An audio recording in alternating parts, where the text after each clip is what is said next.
L'hymne national retentit dans l'une des salles de conférence du lycée Béhanzin de Porto Novo. Le lieu a été retenu par des enseignants mais aussi d'autres cadres de l'Union progressiste des 19e et 20e circonscriptions électorales pour un double événement. Le bilan des 3 ans de la gouvernance du président Patrice Talon, puis le soutien de ses enseignants aux candidats de l'Union progressiste aux prochaines législatives. Pour les participants au présent meeting, avec le président Patrice Talon, le Bénin est passé des promesses électorales au concret avec la mise en œuvre de plusieurs réformes pour le bonheur des acteurs du système éducatif béninois. Nous pouvons évoquer pêle-mêle la construction des salles de classe grâce au projet Siemens Infrastructure, Défi Pro et Afigo.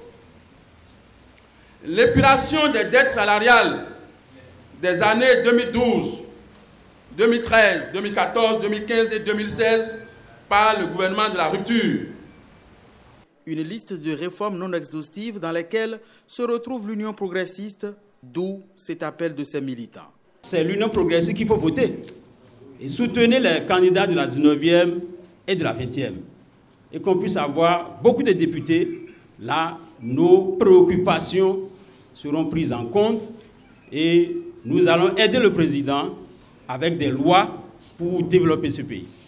Des mises en garde toutefois pour éviter une victoire à polémique au soir du 28 avril. Je voudrais d'abord vous inviter à respecter très scrupuleusement les instructions du gouvernement en matière de l'utilisation des biens publics pour les fins de campagne. Ensuite, nous, enseignants, nous disposons de toutes les stratégies nécessaires pour faire adhérer nos étudiants, nos élèves, les parents d'élèves à nos idéaux.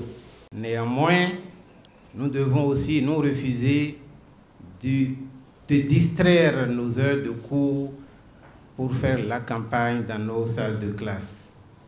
Pour les organisateurs du meeting de ce samedi, la victoire éclatante de l'Union progressiste au soir du 28 avril prochain semble déjà une évidence.